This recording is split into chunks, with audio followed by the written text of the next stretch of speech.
Hi friends, good morning. అందరికీ శుభోదయం. జనరల్‌గా ఒక టాపిక్ గురించి మాట్లాడాలనుకున్నా ఈరోజు. టాపిక్ వచ్చేసి ప్రైవేట్ జాబ్ చేసే వాళ్ళ గురించి. మనం పొద్దున్న లేచిన కాంచి సాయంత్రం దాకా రకరకాలుగా వర్క్ చేసే వాళ్ళని చూస్తూ ఉంటాం. షాపులలో కావచ్చు, లేకపోతే ఇంకా హోటల్స్‌లో కావచ్చు, స్కూల్స్‌లో కావచ్చు, ప్రైవేట్ కంపెనీస్‌లో కావచ్చు. సో, ఏదైనా బట్ అంటే మనం బ్రతకాలంటే ఏదో ఒక వర్క్ చేయక తప్పదు. కానీ చాలామంది ఆత్మవిశ్వాసంతో పనిచేస్తుంటారు. అందులో ఉంటారు ఒక ముగ్గురు, నలుగురు. బట్ మిగిలిన వాళ్ళు తన అంతరాత్మ ఆళ్ళు మనకి ఇంత జాబ్ ఇస్తున్నారు, వాళ్ళకి రుణపడి ఉండాలి, మా ఫ్యామిలీ నడుస్తుంది అన్న లోపల చాలా ఇదిగా వాళ్ళు పనిచేస్తుంటారు. వచ్చిన కొత్తలో బాగా చేస్తారు. 1 ఇయర్, 2 ఇయర్ చాలా. ఆ తర్వాత ఆటోమేటిక్‌గా డౌన్ అవుతూ ఉంటారు.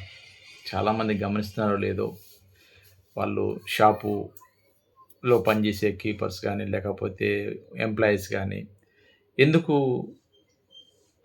అందరంటారు గదా! వాళ్ళకి పని ఒత్తిడి ఎక్కువైపోయింది కాబట్టి ఇలా డౌన్ అయిపోయారనుకుంటారు. కానీ అక్కడ జరిగేది పని ఒత్తిడి వల్ల కాదు. ఎంతో ఉత్సాహంగా చేస్తున్నటువంటి వ్యక్తి ఆటోమేటిక్‌గా తన వర్క్ విషయంలో తగ్గుతున్నాడు అంటే, సైలెంట్‌గా ఉంటున్నాడంటే, ఎక్కడ ఏది చెప్పినా గూడా వాళ్ళకి అంటే తనకు జాబ్ ఇచ్చిన వాళ్ళకి, సరే మీ ఇష్టం ఇలా అనడంలో వాళ్ళకి హ్యాపీ అనిపిస్తది. ఎవరికీ? జాబ్ ఇచ్చిన వాళ్ళకి. కానీ చేసే వాళ్ళకి అలా చెప్పకపోతే వాళ్ళు మా ఉద్యోగాలు ఎక్కడ తీసేస్తారో అన్న ఉద్దేశంతోని వీళ్ళు ఇష్టం ఉన్నా లేకపోయినా, అక్కడ ఏం జరిగినా జరగకపోయినా అన్నీ చెబుతూ ఉంటే వాళ్ళేమంటారో తెలుసా?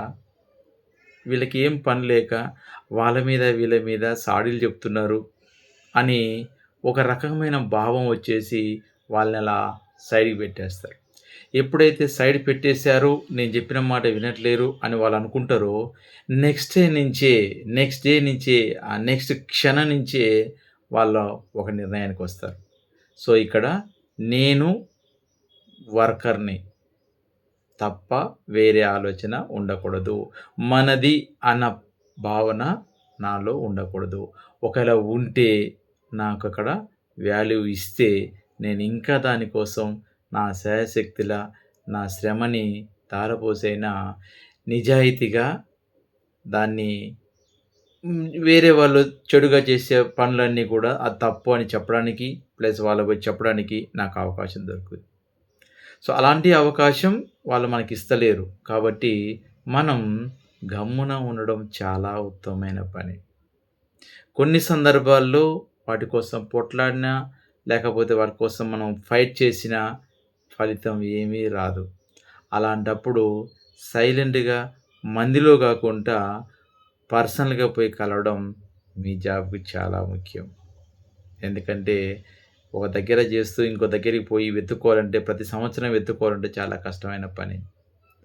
సరే ఉన్నదాన్ని కాపాడుకుందామంటే ఇంకా చాలా పెద్ద కష్టమైన పని. ఏదైనా కష్టమే. ఏదైనా రిస్కే. ఆ రిస్క్‌తో కూడుకున్న దాంట్లో ఆనందం గూడా ఉంటది. కాపోతే వాళ్ళకనుగుణంగానే ఉంటూ, మన క్యారెక్టర్‌ని చంపుకోకుండా, నీతిగా, నిజాయితీగా పనిజేయడమే మనకి తెలివితేటలున్నాయి.